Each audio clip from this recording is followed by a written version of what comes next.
Hey, this is Kira Banks with the Banks Team Advisors. We have a Tip Tuesday for you, and I cannot wait to dive in.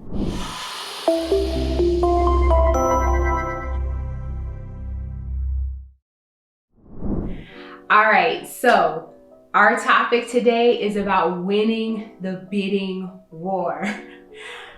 I know that some of you, depending on what state you're watching this from, you have been in that kind of a fight.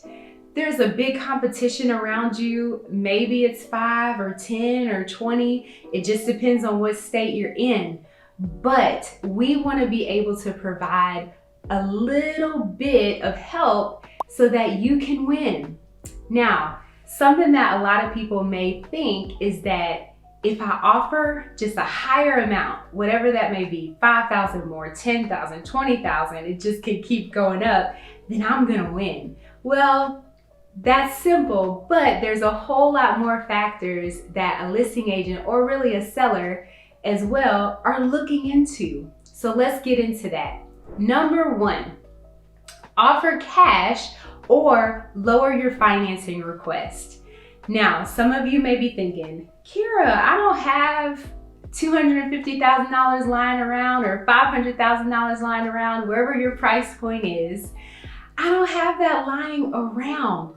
Well, somebody may, okay? But if you do have some money, usually people are getting their cash, not just straight pulling it from the bank account, but a money market account, stocks, trust.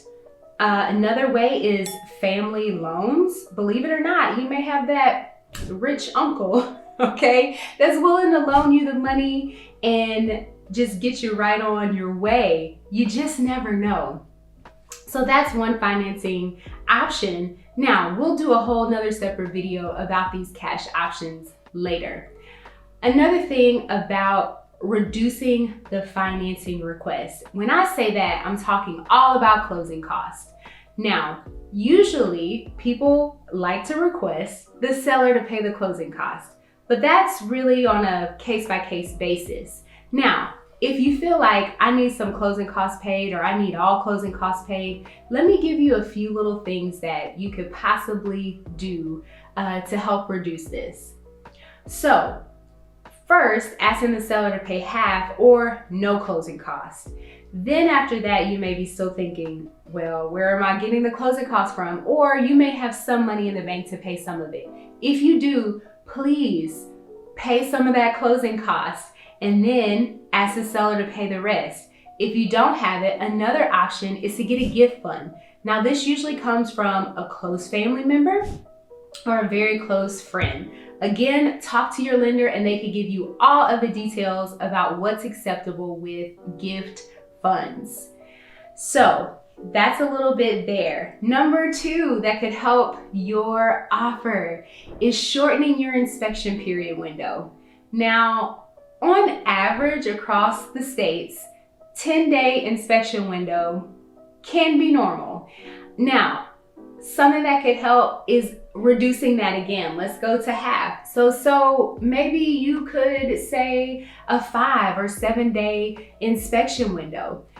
Now, you're wondering maybe, why does this help? Well, it helps because the quicker you can get your inspection done and out of the way, the quicker we can move on to the next, which is your appraisal and off to closing. So maybe try to reduce that. Now, again, I do understand that some inspectors are far behind. So what you can do about that is, hey, when you're submitting that offer, maybe also get with that inspector and say, hey, can I get on your list? I may win this offer. Some of them may hold a spot for you. You never know. So you're getting in there early and just being proactive.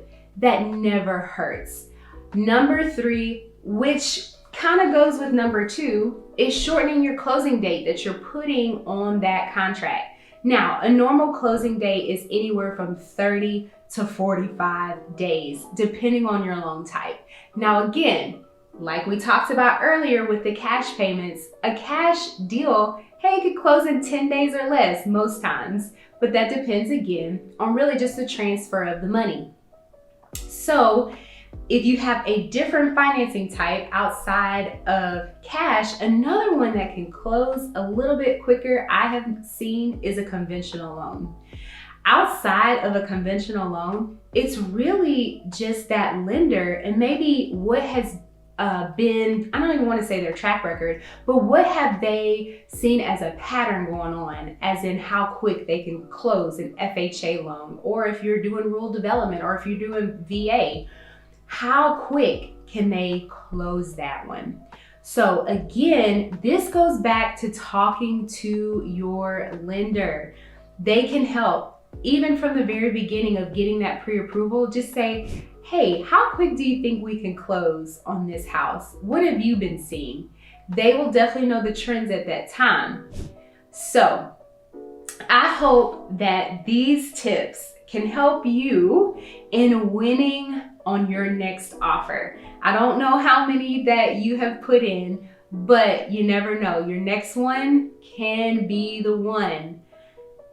So for more information, can you please click the link below? And we would love to talk to you, answer any more questions you may have, and see how we can serve you better or the best. So remember, if it's real estate, take it to the banks. Have a great day. Bye.